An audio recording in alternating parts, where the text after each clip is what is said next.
All right, hey guys, doing a TSM versus XSET this week, or today anyway, I should say. A couple things to take into account about this game is I know XSET had some stuff going on behind the scenes from what I saw on Twitter.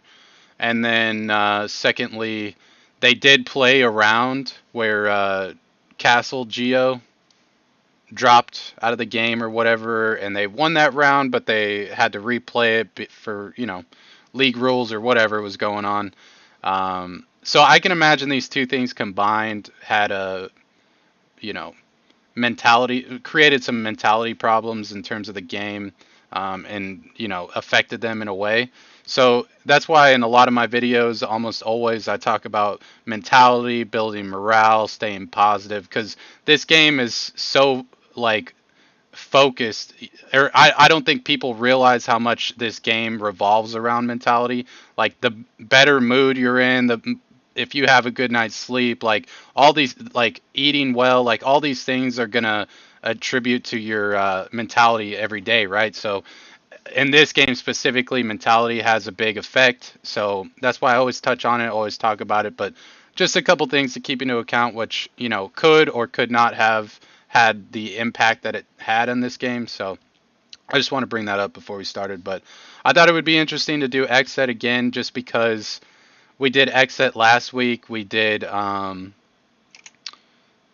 we talked about their stats and stuff like that. So I thought that if I'm gonna continue like doing these VODs, that it might be interesting to see like consistent issues or consistent like good stuff, whatever. Just that way we can have a little bit more consistency as opposed to like jumping around VOD to VOD and then you never really see like how these things are affecting the teams. So this might help out some teams in terms of like doing your own VOD reviews, and like that way you can pinpoint consistent issues in your play and start fixing that stuff and being better. You know what I mean? Because we're always trying to create smarter, better players. But talking about real quick, Banzer, Maverick, Thatcher, Wamai, Mira. These three are not uncommon. Maverick is, not a bad band. Maybe it's something that they know about the team specifically, but I would say that he's not as effective on this map. But he can still do some stuff, cause some damage. But anyway, so we will be watching at 1.25 just to make it go a little bit quicker. And then we see that they're starting reading. Overall, we see 3 Banshees, 2 Shields, 3 Castle Barricades. With Castle Barricades, you always have to keep into account that either A, they're putting a Castle Barricade there because they want to play in that area, or B, they're trying to funnel you. So sometimes it's always good practice that if you're able, possibly destroy the Castle Barricades, just because usually they're using it for a reason, right? One of those two reasons. Either they're going to be playing it or they're trying to funnel you.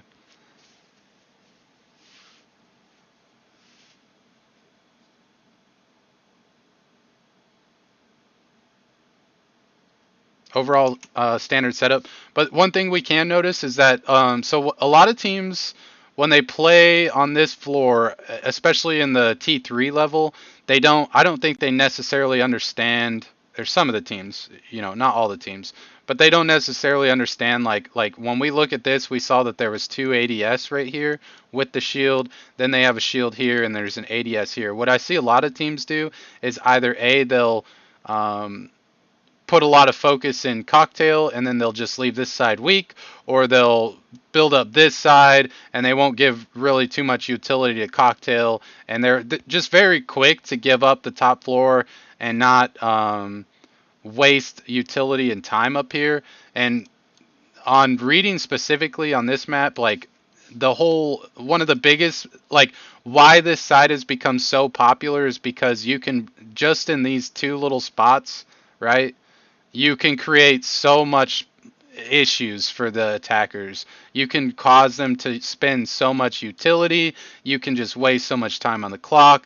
And so investing like utility up here and bodies is not bad. You don't want to like throw your bodies away, but I just noticed that is an issue that I see with some teams. And so it's nice to see that they're spreading their utility out. They've got 3 bodies up here, like they're playing this well. It's a good setup. Not uncommon, but I just want to bring that up.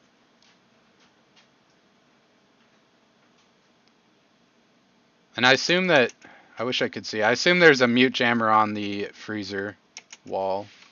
Can I see it right here? It was quick. Yeah, alright, so we can see the mute jammer there, I believe.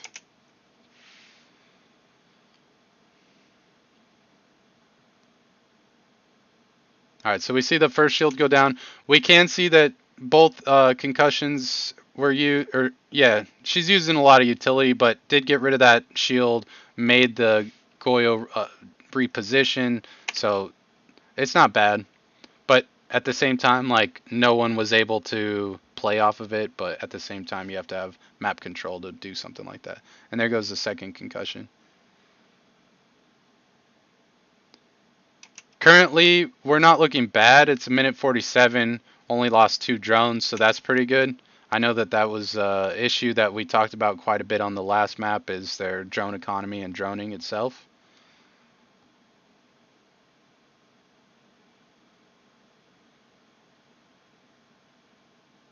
And the reason why I'm doing this is because, like I said, for anybody who's watching this, I don't care if you're T3, if you're T2, or even T1. Like, I'm sure that you might have analysts or coaches that are doing this type of stuff, but just in case for people who don't, that's why we're looking through this so that you know what to look for in your VODs. Like, when you watch one VOD one week and you like make your little list of problems that you see, and then you watch your next VOD for the next week or whatever, you're going to be comparing those things and see if you're consistently making the same mistakes throughout games.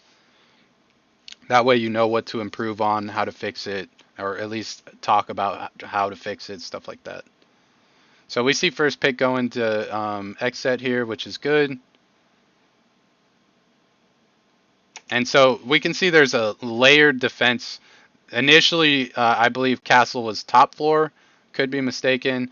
But they had 3 bodies top floor. Now he's moved his way down to first floor, where he can play he can obviously come up white, but he can also come up brown here and get some picks depending on if they're out of position. There's just it gives them a couple options, but it's also pressure, especially now that they're droning this.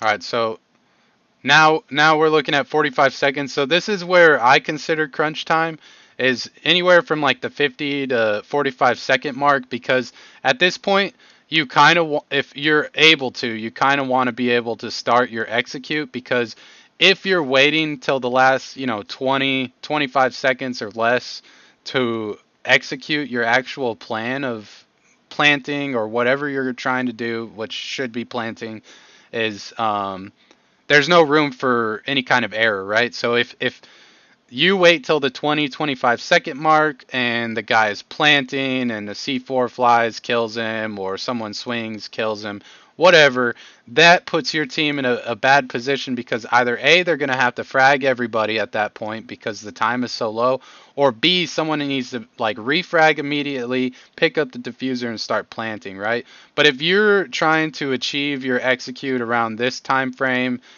anywhere like this, I would say like 45 seconds to 35 seconds in that time frame, that gives you the chance to recover from any of those types of things that happen. So there, you always have to be thinking about that, especially if there's a smoke on the board or C4.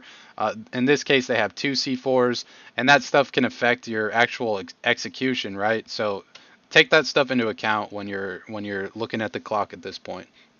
But in reality, I always tell teams that they need to have a clock guy.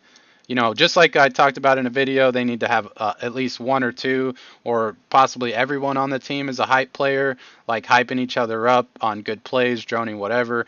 But you also need a clock guy who's constantly, like, I would say maybe every 30 seconds, like, hey, we're at 2 minutes, we're at 1 minute 30, we're at 1 minute. And that might get annoying, but at the same time, what that does is create consistency in terms of, like, when we're talking about phases in attack, where you want to be at this specific time, like keeping into account when you need to start executing. Like, if you're stalling out, you're going to notice, like, it's sometimes people don't say anything till like 45 seconds, 30 seconds. They're like, hey, 30 seconds left. And you're like, holy crap, where did all the time go? Because you're in gunfights or whatever stuff's going on, you're not really paying attention. So when you're calling that out every like 30 seconds or so, if someone is a designated clock person, that is going to help the team like move at a decent pace, less less time getting stalled, like because like okay, at this time we got to do something, right? So that's something to keep into account. But then, sorry, I got sidetracked there. So what we want to see is, so we see drones are not bad, but what we're going to see right here is that his two drones go down in about 5 or 10 seconds. He loses two drones. So that to me, like we said, we talked about in the last video that one of their biggest issues that we were seeing was droning and drone economy. So in this case, this tells me that they're not or at least he isn't valuing their drones, right? Because in reality, you should be treating your drones just like your operator. Because if your operator dies, then your team suffers, right? Because in this case, they're down, each team is down a person. That's a gun. That's whatever. It's pressure. Whatever it adds to your team, it adds value, right? So you always want to try and stay alive. Like that's the number one rule, right? But that goes hand in hand with your drones. Is you always want your drones to stay alive because that is your intel. And so many times we see teams getting down to this crunch time and they have lost all their drones or they don't use their drones and then they lose the round because they didn't take the chance to get that intel. So if we see right here, there's one, there's two. So less than 10 seconds, he lost both his drones, and that's what I'm talking about. That means not valuing your drone, not treating it like it's your actual operator, especially as the support player, because at this point you wanting to get that site intel that so that you guys can execute and play based off of that intel. So that is in my mind a big loss there, or a big mistake, I should say, a big misplay.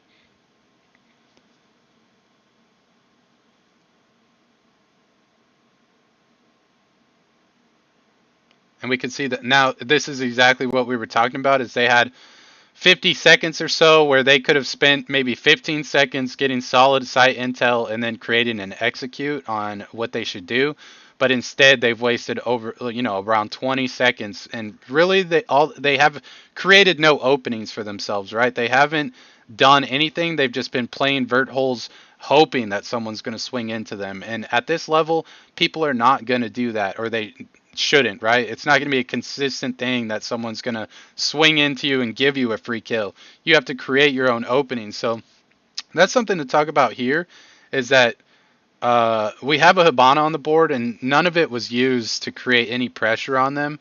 And I see that a lot of times on this map specifically, on this site, is that people will bring Hibana and they almost never use it. So we can assume, I'm just going to use this. We can assume that there's a mute jammer on this wall, which is going to happen. And I know I saw a mute jammer here. And we can assume that on the floor below and the reading wall, there's a mute jammer there, right? So I'm not sure where the fourth mute jammer went. But what I see a lot of times is if we can't get this wall open, number one, they took this area, right? Which was not bad. They took it pretty uncontested. But one of the issues that I always see is that people are saving these Hibana pellets for. I'm not really sure what they're saving them for, but the way that I see it is that anytime that you can create pressure on a team, and especially when you're thinking about reading, where you don't necessarily need to open reading wall, or a lot of times people don't open reading wall. It's not that common to see the reading wall get opened, but it happens sometimes. But why can you not use, so typically people are sitting here, or sitting here, right? And no one ever uses Hibana pellets to just make a hole, like, and you don't even have to use all six, you could use four. And what does this do? This automatically creates pressure because there's longer angles to deal with, and typically, obviously, the longer angles are going to benefit the attackers more because they have better sights, right? And I almost never ever see players use this. And I can see there's a couple reasons why, because if you have to worry about a flank, if you're, mid or late round and dude's in here sledging or whatever, and there's holes, like this guy comes up for a flank and, has a line of sight on them. But in order to create like a faster take and create stress on the attackers, because again, this whole setup is to waste time controlling these areas for as long as possible without giving up your life. Creating pressure and trying to push them out quicker is beneficial, right? And especially if you think that initially they had, I think it was Zofia on the window here, or sorry, on this window. Um, if they had opened this wall, that most likely this person's going to have to reposition themselves immediately, right? And that might put them right in a line of sight of getting a pick. So these are some things to take into account, like that I don't see a lot of people take advantage of. And when you think about Habana on the board, like, what are you going to use these for on this site besides opening reading wall? And a lot of times teams don't open reading wall. So that was my point. I went on a rant there. I'm sorry. We see a misplay here. Number one, I think Ash should be going first. You can double up on this, but number two, you got Diffuser here. So, and we've seen Creators is a known player throughout Pro League because he was on Tempo before, and you know he's a pretty good gunner. So I would say that I would put the Ash first here, and you got four people, and we see that drip or the. I'm not sure if this was decided from the team. I assume it was decided from the team. He didn't just make this decision on his own, but I would say that this is a bad team decision because you got four people up. One person could be playing um, vertical. Another person could be maybe watching pillars or drop and start pushing this door, and then you can have two that possibly push here, or you could have one person watching white. There's just so many options, like watching the rotate from white. But I would say him pushing solo was a bad play, and I'm assuming it's a team play. But also he has diffuser, and lastly he's a support. So not all cases support players aren't as good as the entries, and I think at this level that all players should be pretty equal in terms of mechanical skill. But we can assume that in this case, sending someone like the Ash first is going to be a better play here, and then he can refrag or something like that. So just a couple options, but that's where you immediately see this misplay here. So let's go back, see if I can pause it right at the right time. All right. Okay, so right here, this is where we see the misplay. So we see the drone. I'm not sure if he's feeding the intel yet or what. You know, I can't. Obviously, all I can do is make assumptions on comms. But what we can see is the ADS positioning here, right? Where he's looking. So number one, if you're entering in a issue like this or a situation like this, then you would automatically, yes, peek this corner, right? But as soon as you see that's clear, the next thing you need to do, especially if this drone is feeding you intel, is have your crosshair up in this area, right? And we can see that as soon as this happens, because his crosshair is here looking the wrong way, that this guy swings and kills him. And maybe you might have a chance to recover if it was like online, but the fact that this is LAN and everything's pretty much instantaneous, he's already set himself up for a loss here because his crosshair placement is already in the wrong position and he's not prepared at all for this person to swing. And that's why he gets picked right away. And secondly, like we talked about, number one, he probably shouldn't have been the first to push in, or if he was, someone's right behind him to refrag it. And number two, he's got diffuser, so as soon as he dies, that puts his team in a very bad position because now they have to go frag to get the diffuser. And see, this is I'm glad I got to pause it here. Look at where his crosshair is, and look at where this guy is. So whenever you're entering or doing anything like this, you have to always envision where the enemy is. So that obviously comes down to pattern of life, like we talked about, where people are usually sitting in positions. But you also have to be thinking about your vulnerabilities, and that's something we talked about in that droning entry video, is like where are you vulnerable, and that's where your crosshair should be, and that's where your attention should be. So he has already cleared this corner.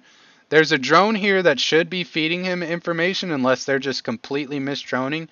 And my next assumption, if this was me or anything like that, that I would be preparing for the swing here, because this is the biggest vulnerability that he's weak against, and we can see that his crosshair is not prepared for this, and he gets punished for it. So this is a slight mechanical problem in terms of he's either not understanding vulnerabilities here, or he's just like playing bad. There's just a couple of issues obviously that could be taken into account here, but in my mind this is a small mechanical issue that needs to be fixed for the future, especially if he's going to be doing stuff like that, because we can see immediately, because of the crosshair positioning, he gets punished for it. So those are things to keep into account. Always imagine where your enemy is going to be, and as soon as, like in this case, he clears this corner, where's the next spot that they would come from?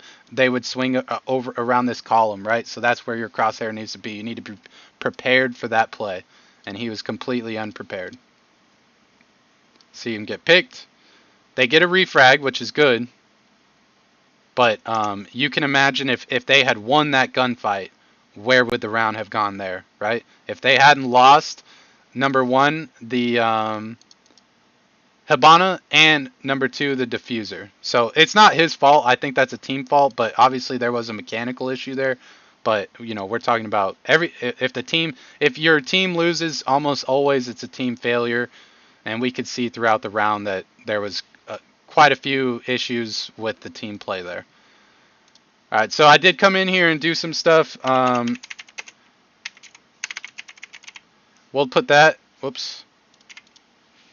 And then I would say utility usage, right? Because they didn't use the Hibana for anything. She was essentially just a gun, and I think she died with one flash. So that's not that big a deal, but she did lose her drones in the span of like 5 seconds, 10 seconds. They put her in a position where she shouldn't have been. There's just a couple team issues, but yeah, didn't use Hibana pellets to create pressure on the defense. So we can see there's just a lot of issues in terms of like their actual execute. They didn't play as a team together, so that's and we'll put that as well, team play. All right, so first round we can see team play, drone economy, utility usage, or sorry, time, team play. And I did come through and do some already. If I see any other issues going through this, then we'll talk about that as well. All right, so we can skip through this stuff.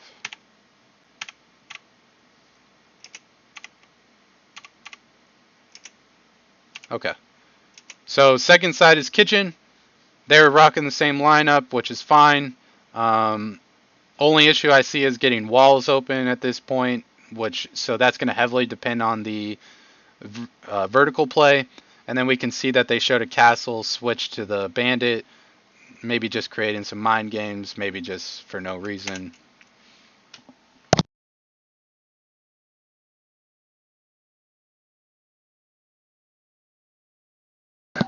But what I would say is looking at this lineup, we can understand that the only thing that you really have to, obviously you have the Aruni on the board, but the only thing that's like indestructible really is the bubbles that you're gonna have to use Ash charges on. So I would say if I was XSET and I was looking at this and I see that they have Valk on the board and Valk is available, especially on kitchen site, I would probably switch out like the Ash or something for a IQ, because I think that that's just going to create problems unless you're already knowing where they're going to put their cams or something like that, which is almost impossible because there's so many cam spots.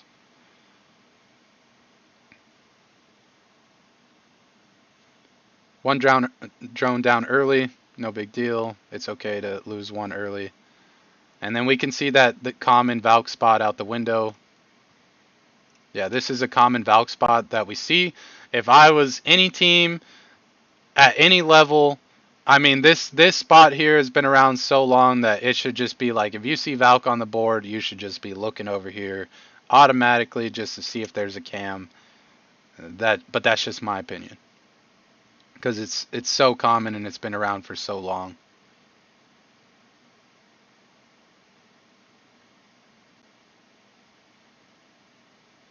And we could see an aggressive play there because they have one playing Shaco, which is I don't even remember. One playing Shaco, and then one playing that angle on the hatch.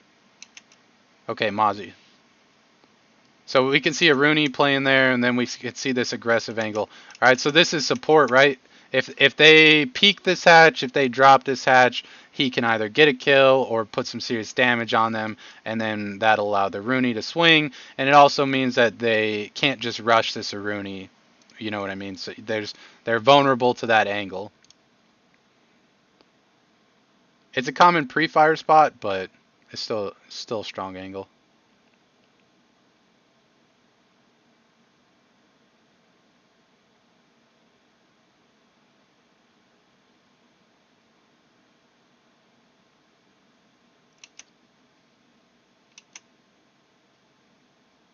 All right, so one thing I will say that they've only lost 2 drones, which is not bad, but then we can see that 5 drones are pocketed right now, and a minute has gone by in the round.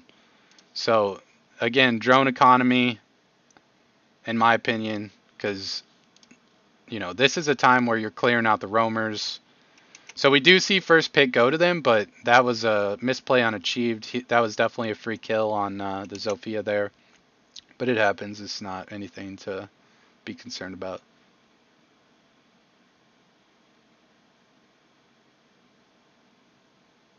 Alright, so we still have 3 drones pocketed. Now 2. And that we're talking half the round. So they're not doing too bad on time. Like, I would say maybe 10, 15 seconds faster would be ideal, but they're not in a bad spot right now.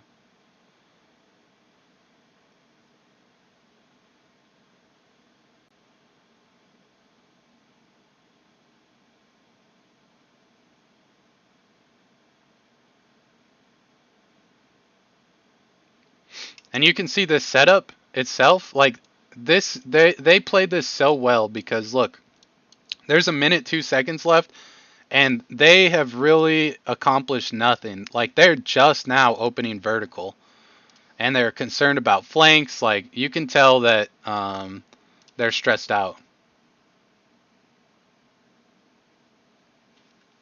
And again, look at this. If IQ was on the board, I don't even think you need IQ for this cam because it's so common and so old. But you can see that automatically they know that they're transitioning to a bakery take at this point.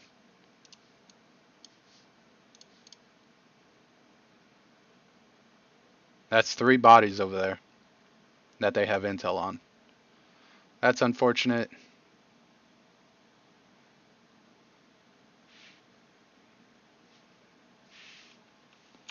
Did he have his nade still? 1 nade. He probably opened up most of the vertical holes at this point though. But now they have to be concerned with a retake up top.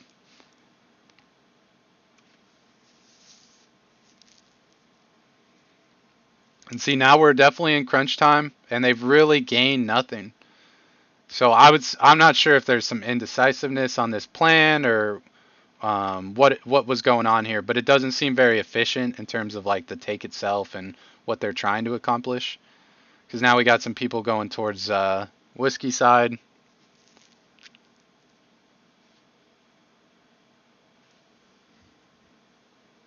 And you can see this flank it's a good flank, but like look, I mean he's coming around at 2-3 second mark where he's hitting this flank. And if we're talking about crunch time, I mean, like we said, there's no room for error in this situation, and I mean they're not even in the site. And this flank was so late, so it's not a bad play. But again, if your team loses, it's a team failure. So we could see throughout this round that they just failed as a team. They're not being very efficient. Drone economy's been an issue.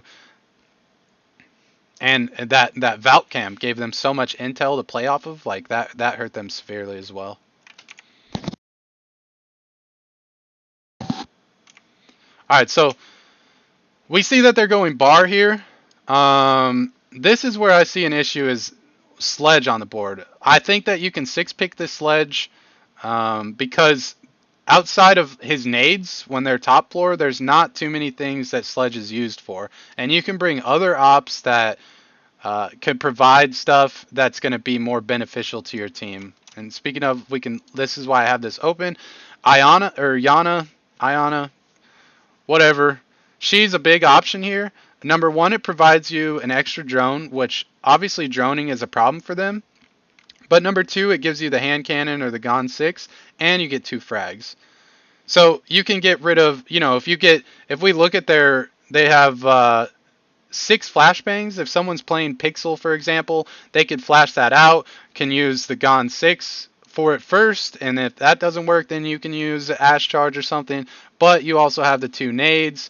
So I think that in this case, the better option here than playing the Sledge. What else do we got? Oh, you know what? Let's make it easier. I know Zero lost his nades. Ying could be an option. You lose some destructive in terms of the nades. But again, you have 6 flashes. They have 3 shields and 2 bubbles and 3 banshees. So they do have a lot of stuff that you got to deal with. So I would say in this sense, Ying wouldn't be ideal. But, she does bring a lot of utility for stuff. Depending on what take they're doing, if they're doing a bottom up, for example, Buck could be a big contributor to this, because you got to think, like we said, talking about creating openings for yourself. If they can buck out some of this stuff and make people reposition, they could potentially catch people repositioning, or just create some openings for themselves. And I would say that's pretty much it, because I know some people lost some nades. Capitao would be okay, but, not as... I think that the best option here would be the Yana, in my opinion. Because you get the nades, you get the Gon 6, and you get that drone. So it adds so much more value to your team than Sledge with just the nades, really.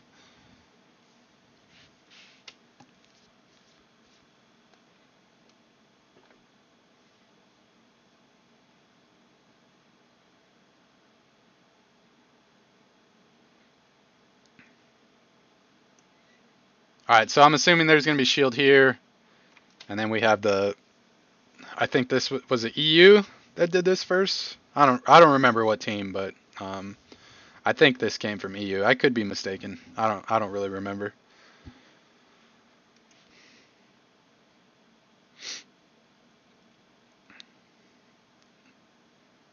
I like the setup though. I know we've seen it tons of times, but there's just so many angles to deal with as an attacker, on top of the utility.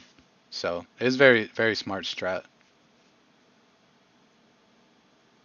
Yeah, and you could say, oh, well, we'll bring the Sledge for opening hatches, but I mean, the Ash and the Zoph have the breach charge.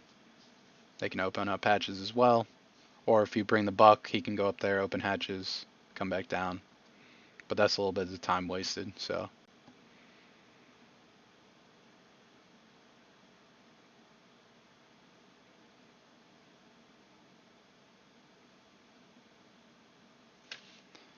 Not too much going on yet. 3 drones are down, though. It's not too bad. That was a crazy shot. I mean, look at how small the angle is, too. Wow, it's impressive. And so, again, they get 2 first pick, or they get the first pick, or I should say first kill, but they get a 2-piece there. And it's a smoke. We can assume all 3 canisters. So that's a huge, huge pick. This round is in their favor. They have 1:35 left. They have several drones. 2 were, for example, pocketed. This is where, in my mind, discipline comes into play. Someone needs to be saying over the comms, all right, let's take a breath. Let's get some sight intel and act upon that intel. Like, that's all you need here, is someone saying that and your team having a little bit of discipline. And thinking about, I assume that they know who they picked, for example. They probably know they picked off Malusi. They probably know they picked off Smoke. So that all they have to like keep into account at this point is that there's one C4 on the board and then some shields and some bubbles. And obviously the Banshees are still alive, but they need to start talking about that and like how they're going to deal with that for their plant.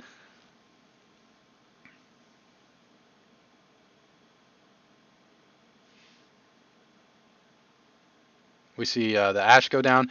And so this is unfortunate because look, this is a big loss, and this is where I think the big mistake here, and this is where their team play comes into account as well as their discipline. Is even though they're a newer team and a newer squad, a lot of these players have experience, so this is the kind of stuff that I would expect people to know, right? Or maybe who knows? I don't know all the stuff going on behind the scenes, but number one, you see a drone still pocketed, and she has all three breach charges, or ash charges. So I understand that's going to happen because she's an entry. Like, I understand that. But at this point, right, when you're at 5v3 and you have, I think it was like a minute 40 seconds or something. I can't remember when he got the second pick. It was somewhere in that time frame. You have so much time, so much utility, so much intel available at your disposal. Why would you not spend the time to the drone? Like, everybody just take a breath. Let's talk about what we want to do, what our plan is here. Let's get some site intel, where they're positioned, where we can possibly plant, and what utility are we going to need to achieve this, right? This is all stuff that needs to be happening real time, like in seconds. Like, that's what a team should be talking about in these situations. And teams are going for kills or doing crazy stuff that I can't understand. And I think that's where the structure and discipline is.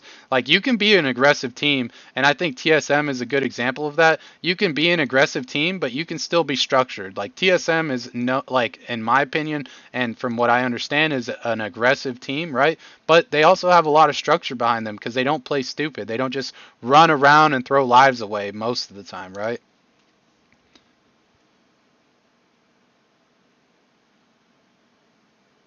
And bam, we see the first pick.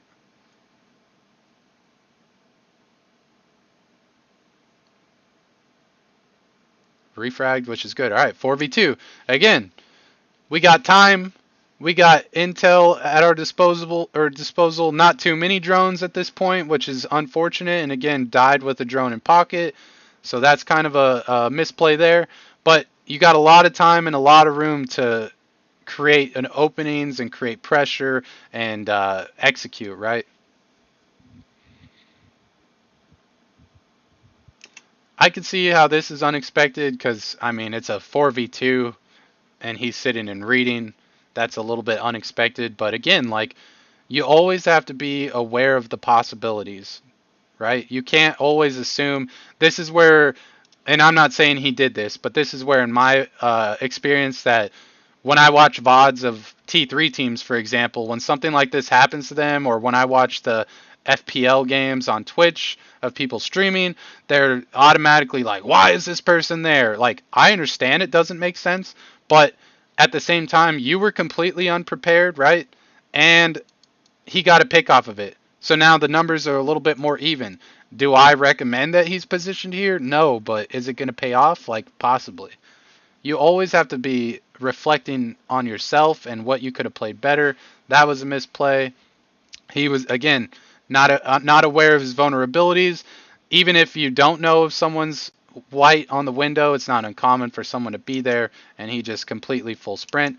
But then we see another. So again, these games come down to who makes, less mistakes. And so we just saw Bolo get a flank on them, which was a good play. Then he gets refragged, which is fine. Then the guy, Zofia, runs into reading, completely unprepared for someone to be there, gets the pick, right? And then Jaeger just full sprints up white and gets picked. So we could see, like, there's just so many misplays there. And, it's part of the game. Like, there's no such thing as a perfect round.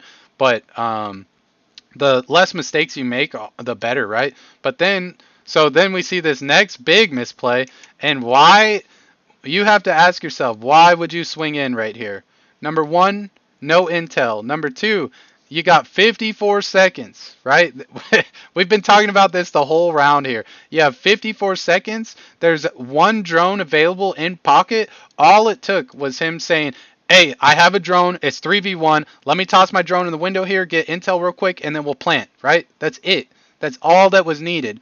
And for some reason, and this is where I can assume, even not listening to the comms of the game, I can assume that their comms are failing at this point, right? Because why would you make this decision? And I can assume that this was not a team decision for him to swing into white. It was a solo decision. He got the pick there, and he's like, bam, let's get in there. Like, it was a bad decision. That's all I'm going to say on it.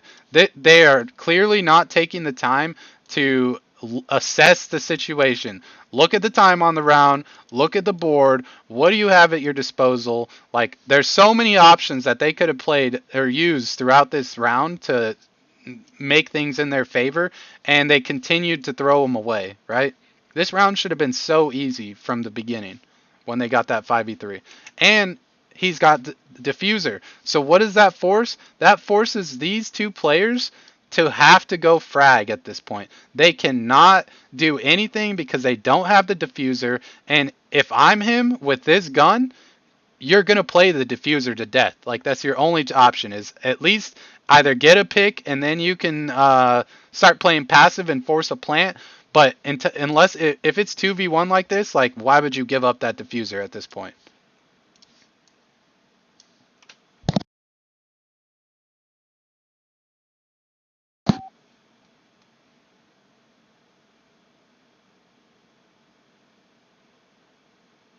So he does give it up, but it's not a bad play.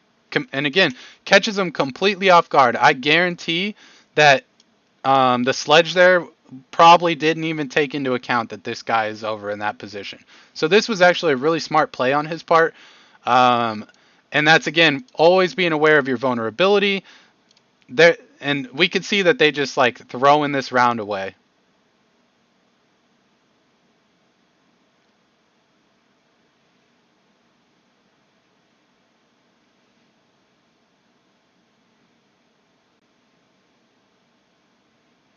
I would also not. I think that if we look back, all right, so we can see he has one air jab, which I think he puts down, and I'm assuming based on where he's looking, it was the double door.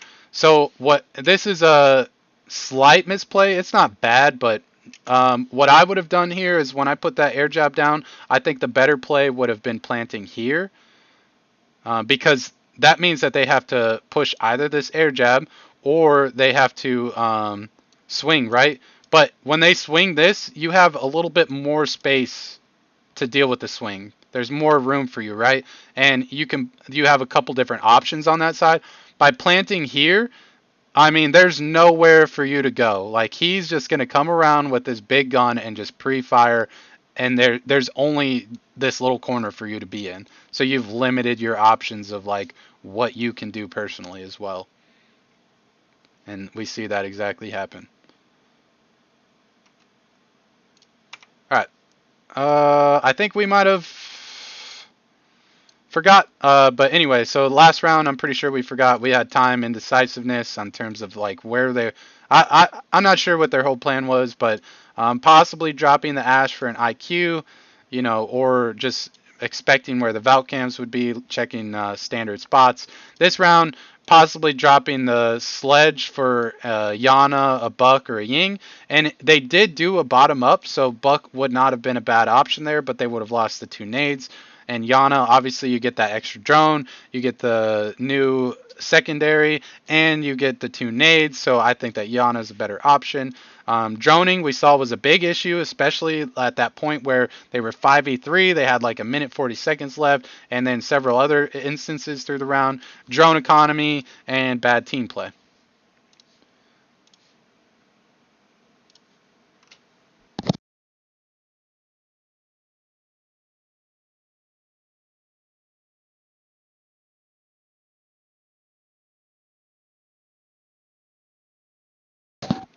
All right, so back to reading.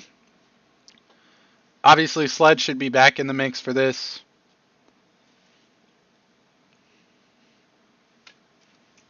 I like this. A lot of people may not know this, but if you can see, he's shooting prone, clearing the holes here and making the holes here as well. I see a lot of people who will shoot the holes on this side and then they'll turn around and shoot the holes on this side.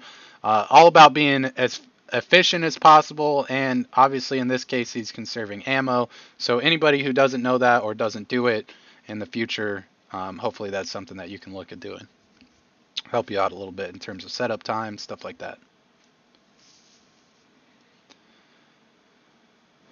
I think pretty much the same setup. I can't remember if Valk was on the last one, but otherwise I know these four were definitely the same. I could probably skip through this a little bit just because we know the setup. Alright, and we can see that there's no mute jammers here. So that means for us that, like we talked about, what else are you going to be using? We can see the mute jammer there on this spot. So you're going to either have to deal with that in order to open the freezer wall, or you're just going to have to ignore it. But, I mean, if you think about it, there's a bulletproof right here.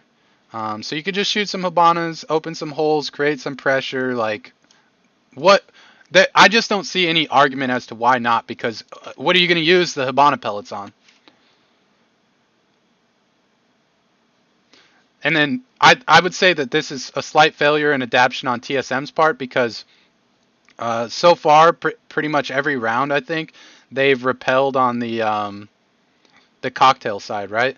So putting those ADS there, probably going to get shot by the window without, having to use any utility to get rid of it.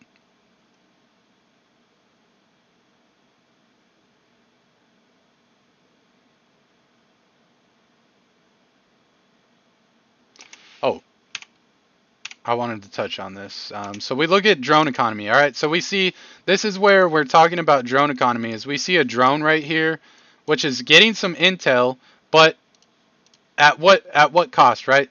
So we see, bam, gets killed. Okay. So what did that drone accomplish? It got some sight intel, but it didn't need to die. That's what we're talking about, valuing your drones. And we could see that it's his drone again. So, and I'm not trying to pick on anyone. This is strictly to create awareness and help people improve, right? I'm pretty sure. I just want to make sure before I, you know, make myself look stupid. Okay, yeah. So it was his drone. So let's go back ahead. At what cost was this drone? Right? There was no value in that drone itself, because he got sight intel that it's the same setup. We know that there's a shield here. Last time there was 2 ADS, blah, blah, blah. Doesn't matter. And then he could put his drone in a spot where it's safe and survives, and then they can start working on some stuff, and then later on he can use that drone, correct? But what he does is he sends it over here for no good reason, and it gets killed, right? That you can't, there's no good reason to send that drone right here, because there's no one in a position that can use the intel, right? So he got intel, like, oh, someone's sitting there, there's a shield here, that makes sense. Like, why would there not be someone sitting there? Because they're not just going to put a shield there and run away, right? So that was kind of a useless piece of information, because you can already assume that someone's sitting there, and he lost his drone for it. So no one was in a position to utilize that information. No one was in a position to do anything with that information. So just like when we talk about numbers and like people dying and it's a useless death, which I've probably talked about, we can say the same thing for this drone, that there's no logical reason why you would have lost this drone right here. So if you're a droner or a support player, or even an entry, it doesn't matter to me who you are. Your drones are one of the most valuable things in this game, right? It's gives you intel. Everything that is in this game is intel, decision making, and all that good stuff, right? So all you've lost at this point is a piece of intel that can give you information, and then you can act upon that information and make good decisions. And now it's gone.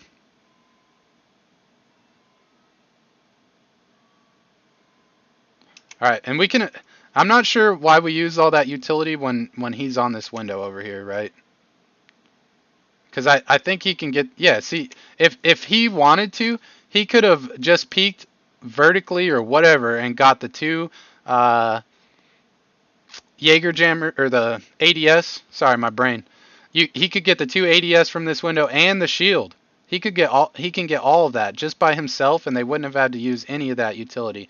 So now we're looking at a utility, like waste of utility at this point.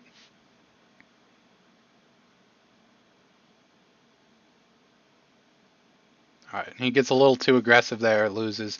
I don't think, and that's what I would call, just like we were talking about, a waste of a number. I think that he plays that passive because why? It creates pressure on them, him just being there, and then it allows his team to move forward with their plans, and then they can execute based off of that stuff. But him dying there, now they've lost that piece of pressure, and so I just don't think it was necessary. And so we can see that we're concerned about what's on either side of this door.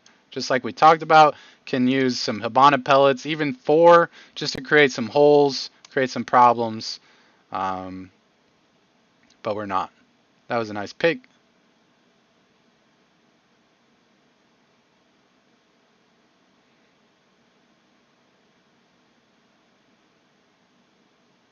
Nice C4 back. Oof, got to be aware of those holes. Work both ways. And then we can see this is a droning problem, but also look at their drone economy. All right, so this is where we're talking about team cohesion, and again, like I said, can't hear the comms, but we can assume that the comms are not very good.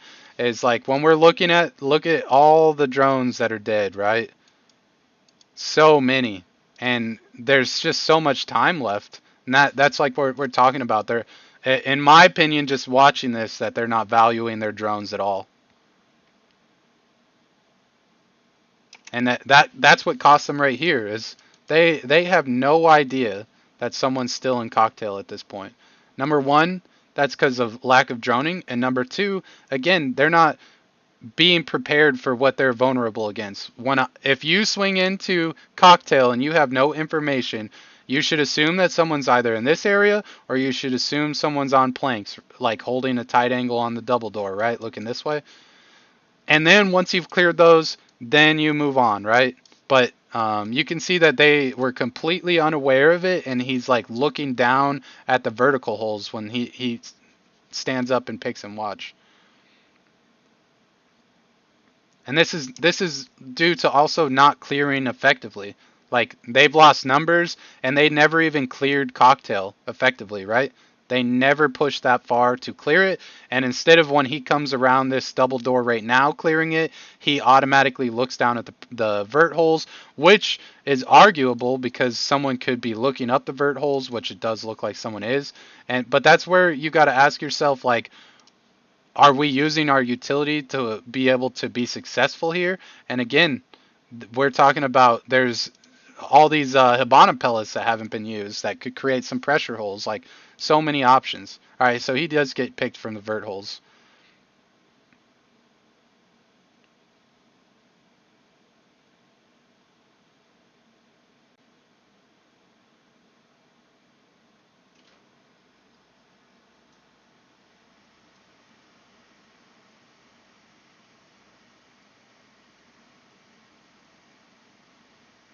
And I don't want to spend too much time on this, but all right, so right here we can see that this castle is here. This castle barricade. So what we talked about earlier is that castle barricades are either A, because someone's going to be playing that in that position, or B, to funnel you. So leaving this castle up is probably not beneficial because again, that gives you another avenue, another line of sight that you can, and more pressure that you're putting on these guys in this backside that you can utilize to yourself. And there's probably vert holes. Usually teams will make vert holes from below. So they're trying to push you to walk in this bar right here. And then they're going to play that vert hole and kill you from the vert holes right here, right? So they're definitely trying to funnel you. They're trying to limit your line of sight. Like, you have to understand this stuff in game. Anytime you see a castle, it's either to they're playing around it and they're hoping that you don't destroy it so that they can use it to play in that area, or B, they're trying to funnel you to a specific position.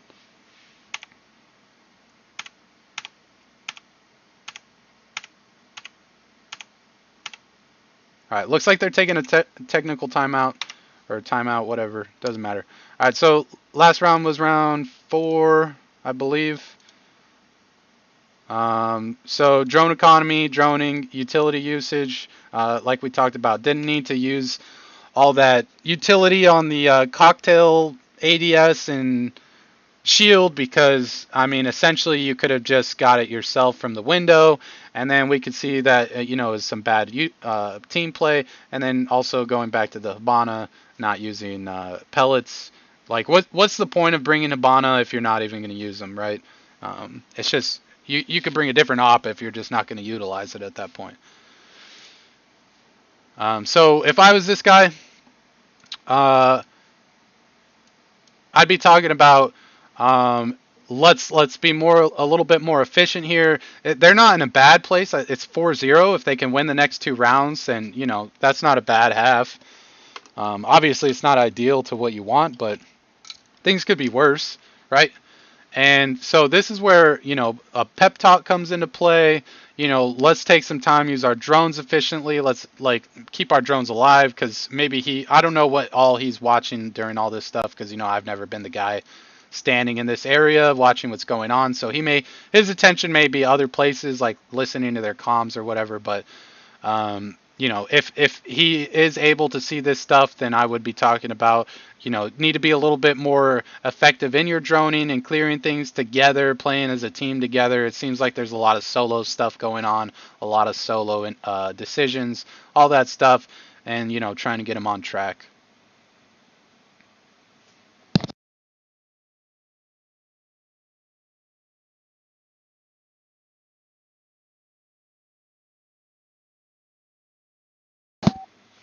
So something else we've noticed on this game is they've never necessarily taken site directly. They keep doing these big clears, and they keep, kind of pretty much losing their gunfights during these clears. So I always tell teams they have to be able to switch gears. Sometimes if you're not being aggressive enough, then you need to be a little bit more aggressive. Sometimes you're being too aggressive and you need to tone it down a little bit. In this case, I think that they're becoming a little bit predictable in terms of the way that they're clearing it, because they're like, if I was TSM, I'd be talking about how they're spending a lot of time trying to clear our guys out, and they're losing gunfights. Let's just keep wasting their time, and they're not going to rush site, like, right? We're getting into the predictability aspect of like what you're expecting your team to play, and we can also see that, just like we talked about in the first time they played Kitchen, possibly switching out the Ash for the IQ. Personally, I would stick to switching the Ash, because all she provides is the 3 Ash charges, which is more than the 2 impacts that Zofia brings, but you also get the 2 concussions from Zofia. So in reality, you get 4 pieces of utility as opposed to 2. But then you can argue that you have 3 explosives as opposed to 2. But anyway, so we do bring the IQ, but we can see, and this is again where I'm confused, is like, this is a very common camera angle that has existed for a very long time. In my mind, it's like one of the default spots to look at, and maybe it's because I've played a lot of Valk myself, but we can see that, doesn't take out the cam. Maybe he's going to go to roof. I see people go to roof and then look for it, but that cam is so crucial because it gives so much intel out there.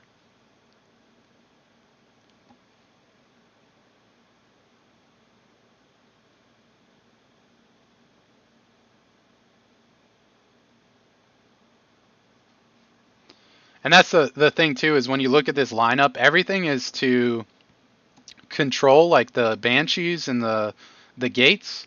But then you have so much intel between the bubbles and I think they're called black eyes. I can't remember. The Valcams.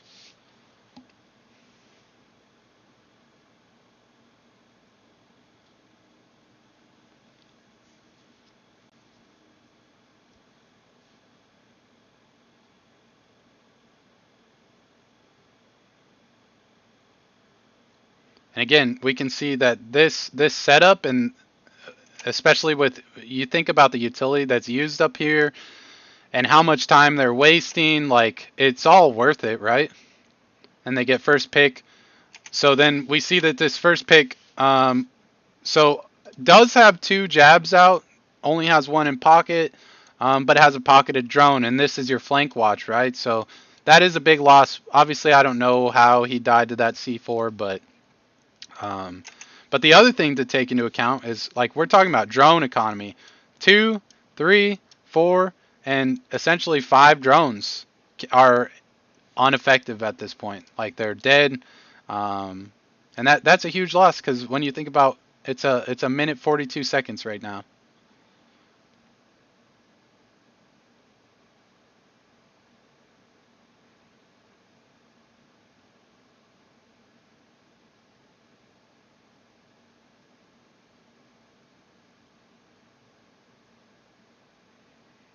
All right, so they've cleared out the top floor. Not, and this is where you got to think, not doing too good on time, because site is kitchen, and they've got a minute 13 seconds left. They have one guy dead, and they have a bunch of drones down, right? So I would say this is not going well. This is also where we're talking about in previous, and I'll probably talk about it every video, is once the site rotates, like if you come back to the same site, then each team needs to be talking about whatever issues they faced in that last time they played here, and how they can be more effective, or what's a slight little alteration they can change that is going to make it better for them, whatever, like being adaptable. And we can see that obviously they've played kitchen already. They probably pretty much know the setup, and it's not an uncommon setup, but like they've not become any more efficient at dealing with it, right? They're not becoming adaptable. They're doing the same take every time. It's either a full top down or it's a full bottom up. Like you get into this predictable issue, and I think that's where TSM is taking advantage. Is that um, they're being a little bit predictable and sloppy with their drones and stuff. Next thing we see is the sledge go down, which is a huge pick for the defense. Like, totally worth it, because number one, they've got 2 picks as and losing only 1. But outside of her gates, Aruni really provides nothing at this point, and she took out the sledge, which is like a huge portion of their vertical play. So that's a huge pick for you. Like, even though he died, totally worth it. And if you think about the amount of time that was wasted, like, Merc or Rooney did such a good job there.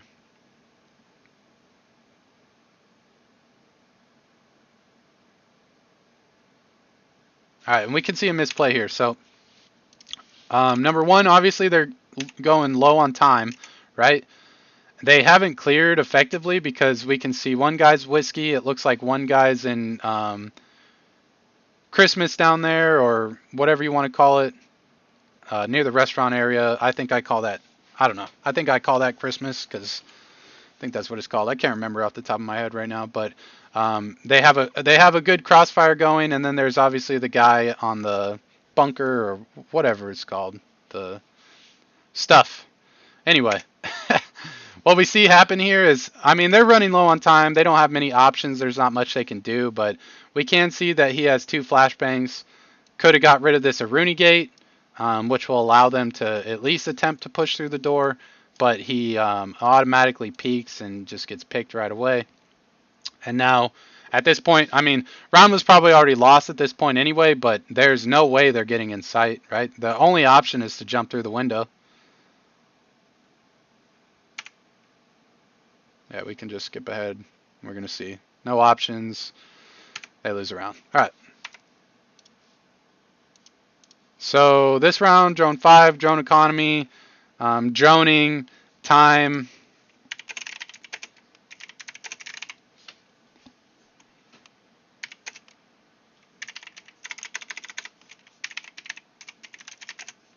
Right. I mean, it's essentially true at this point.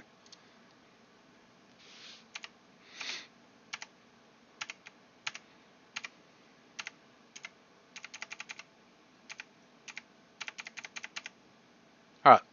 Next round, which is the last one of this half, Going back to Bar, and this is what we're talking about. Sledge is on the board again. Really provides nothing outside of his nades. He really brought nothing to the table in the last time they played up here. They could probably switch him out for somebody else.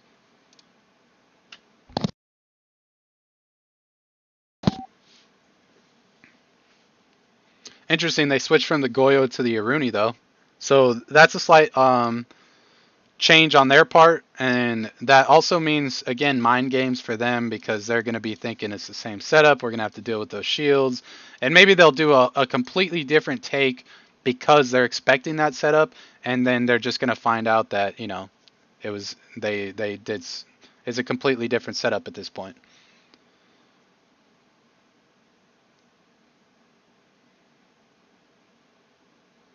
So whenever you can play mind games on your opponent, you should do it.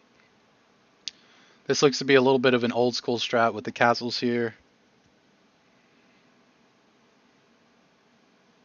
Yeah, playing in Cigar.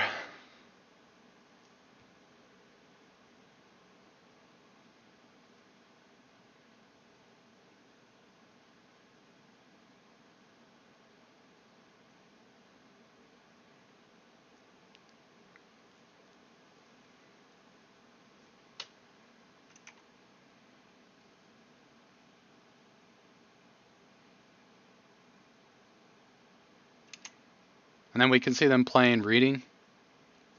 This hatch, opening the Christmas hatch there, or piano hatch, I guess I should call it piano. It even if you don't play it, it's such a huge pressure. Like, and again, we can see this is what we're talking about. Like, Buck would have been so much more effective for them because they're doing a bottom up take. Like, they can create some pressure and push people out of positions. And they did this last time too. And this again comes down to predictability. Is the fact that the XSET is doing the same thing time and time again, whether it works or not. They're not making any changes, and TSM is just making little slight adaptations that can deal with it. Like last time, I don't think they played reading quite the way that they're using right now. Obviously, I think last time they had Goyo down here and he had the C4.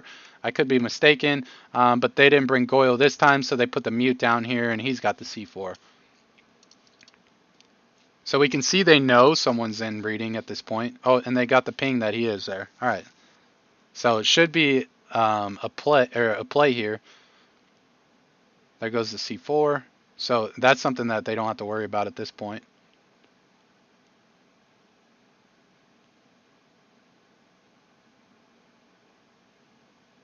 Wow. Wow. Number one, smart play by Achieved. Just the way that he positioned himself. But number two, this is a team problem. Is that there's some coordination problems here, but they're also having to take into account like what angles they're vulnerable to, right? Because most likely that cocktail hatch is open.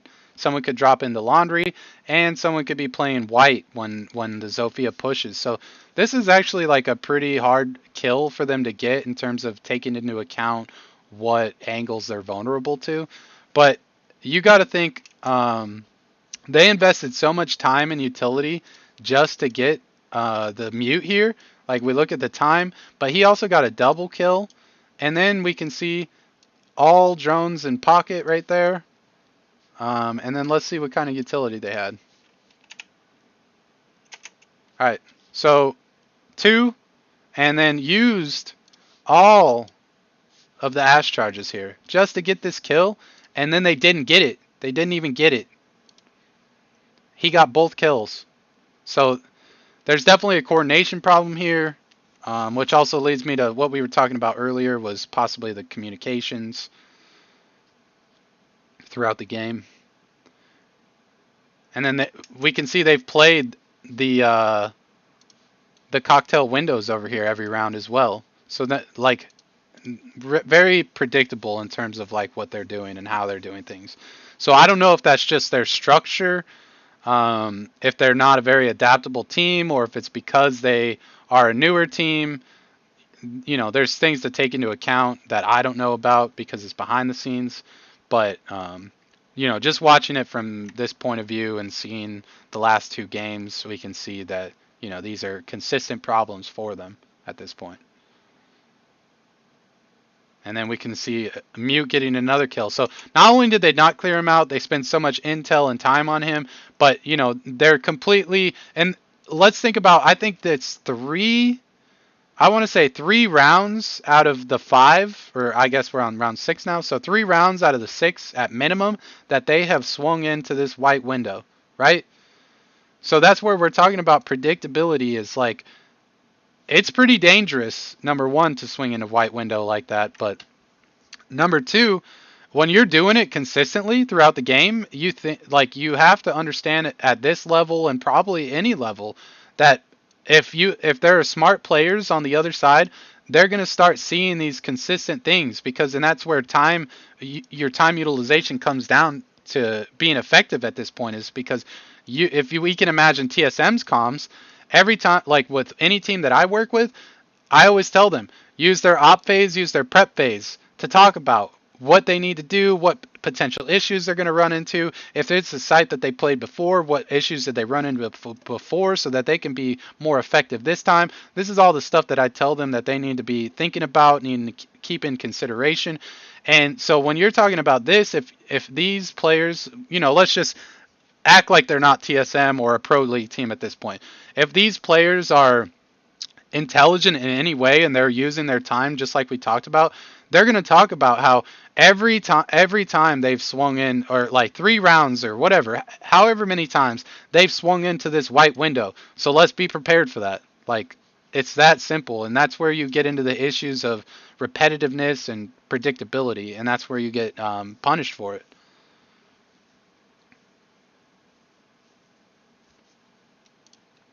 All right, so that was round 5. Or sorry, round 6, my bad. Drone economy, too predictable. Whoops. Op picks, like we talked about, and then team play.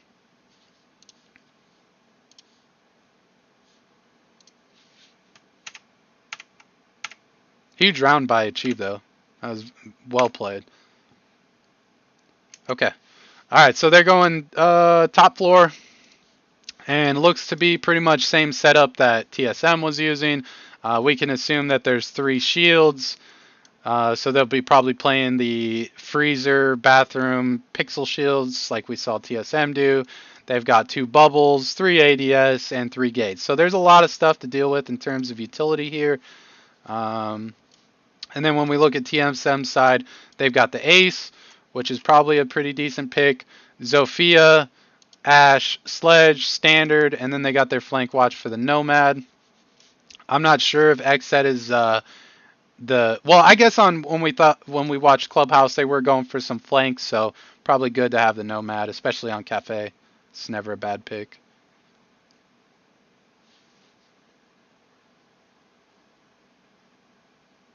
And I think what we'll do is I'll move this so I can see. We'll watch drone economy here and see how we compare to XSETs. Assuming anyone's made it to this point in the video.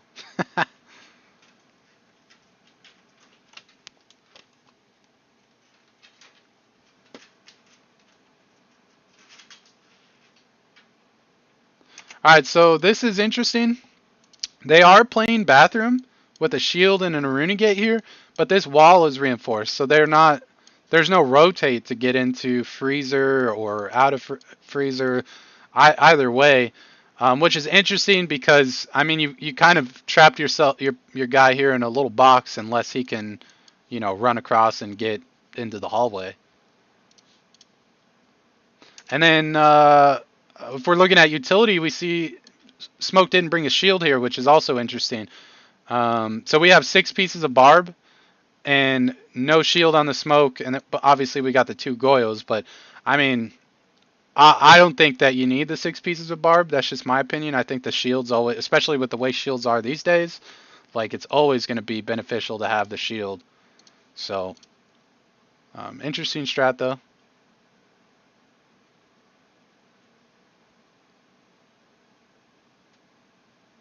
I guess my biggest issue is not necessarily the barb, but probably the rotate on the freezer, because that, I mean, that really limits obviously your guy in the bathroom here, but I mean it also really limits like what you can do on the site, because this, you can't rotate in here to, there's just so many different options that you can use that rotate for, especially when you get to late round. Um, so.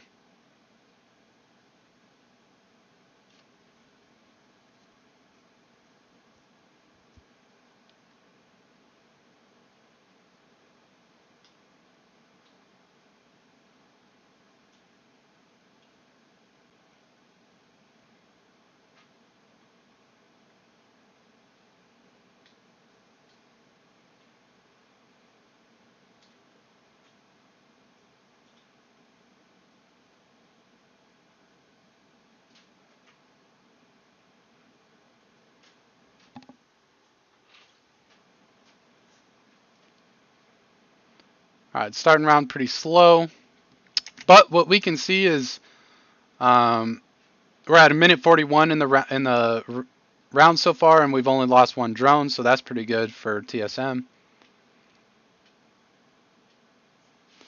All right, so we can see that misplay there.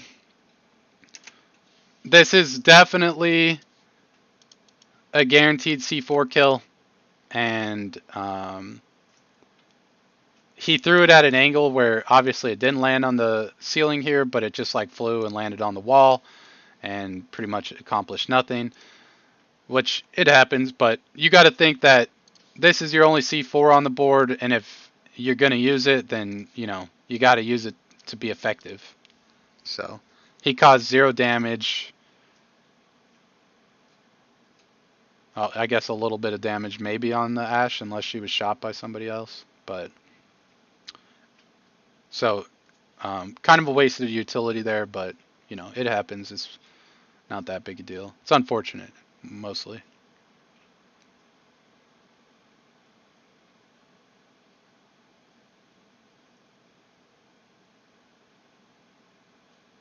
All right, so 5 drones are down. 57 seconds left. So not ideal, but I would say obviously off to a better start than XSET droning.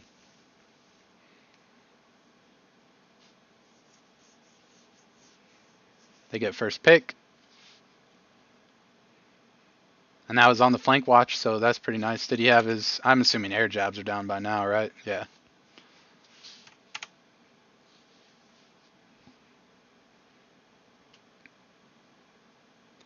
All right, so where is it? All right, so we got one smoke, 34 seconds. This is actually pretty ideal. So we got 34 seconds, 5v4, still smoke on the board. Like, this should go their way, right?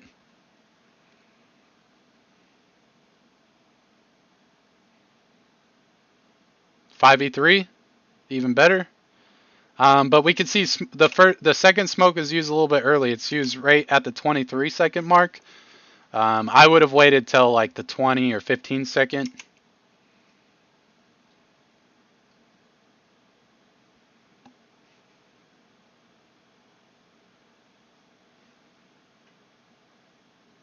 And you can also think that at this point, like we were talking about late round, how this rotate and bathroom could have come into effect at this point, right?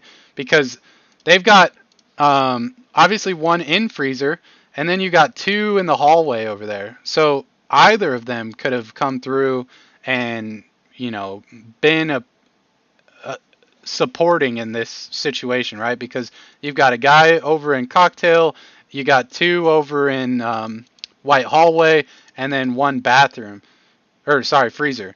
So, but what happens here is like, for one, like we talked about, probably use the smoke a little bit too early.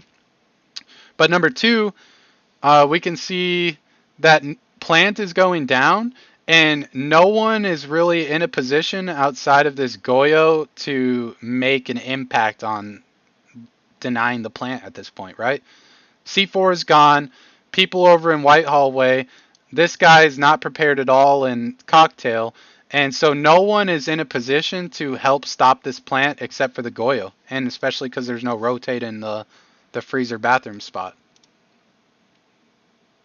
Goyo gets picked, and now you can see that there's nowhere really for them to make a play at this point. And it's also interesting because we can see as soon as the Goyo gets picked here, whoops, the Goyo gets picked there, and then they pick off, I think, the Zof, and no one's watching the plant at this point. Like, the sledge has completely fallen off the planter and left him to plant on his own. Like, this was before the plant was completely off, right? Yeah, so see, he leaves at the 8-second mark, and the plant doesn't go down until the 3-second mark. See? And so no one's guarding the planter. And no one was in a position to do anything to the planter, kill the planter, deny the planter, anything. And they weren't even watching, like, covering the plant at that point. Then you've got a 3v1, which is technically a 2v1 at this point. It looks like they possibly traded, like, he killed the, or the ace downs him, and then they kill the ace. Yeah. All right, so 2v1 at this point, right? Are they in positions to support? So this right away is out of position, right? We can see that the denier is right here, but he's like in the wide open. I don't know. And I would also say that you would definitely not expect this play right here. So this is a good play by Achieved. He gets a planter and backs off. And because they were, he was probably watching, like being aware of Freezer, Cigar, and New Balk is probably what he's paying attention to. And he never took into account that this guy is over here. So that was a super good play on his part.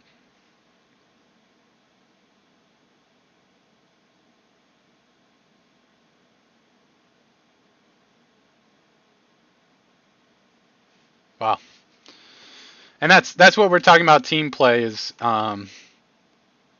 information, all that stuff comes into account. So miss C4 was a big thing, not playing numbers when they should have, wasting utility, and wrong utility.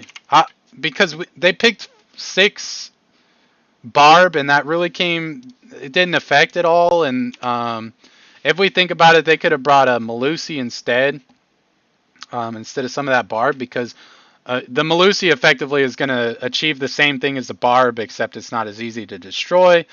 And it gives you another C4 on the board. Who would you drop instead of that, though? That's the question. Obviously, I would think the Aruni for the Malusi in this case. And then, dropping the barb and giving the extra shield. So there's just a couple things. And then, obviously, the rotate on bathroom came into account there. So did the stats again. We could see that overall, it was just a bad game. But then we're looking at consistency problems of Drip was negative last time, negative this time. But the one thing we can say about him this time is he had 4 first deaths. So he was involved in 4 initial encounters, and he lost them all last game. And this game specifically, he was involved in none. So I would say that's an improvement because, especially as a support player, dying first, that's never good. But, one thing we did talk about him specifically about is his value of his drones. That's something that if I was a coach or anybody involved in them, I would really be talking about with him and all of them, is like valuing your drones, trying to keep them alive, and getting that information, and then using your drones. We could see that a lot of drones were pocketed. The only person who did good was Creators. Everybody else, had a real rough game. And then we can look, they had 4 first kills and 3 first deaths. So statistically, in this game, they should technically be winning the games that they get the first kills on. But they lost every single round, including the 4 rounds. And that's a big thing to take into account here, is 4 rounds that they got first kills, but they still lost those rounds. And that comes down to, again, the drone economy, the drone usage, and wasting numbers and utility, especially on the attacks. So if we look at the overall issues, and we can match this up real quick.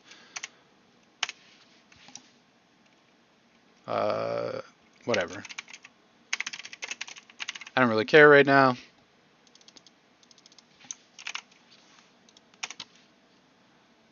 We'll just do some dots. All right, so inconsistent is still definitely between the 2 weeks. All right, whatever. We'll just leave it. Inconsistent between the 2 weeks is still a thing. Strats slightly, right? And I would say we only got to see the one defense round, so I'm not going to put it there. But playing numbers and together is another one. Aware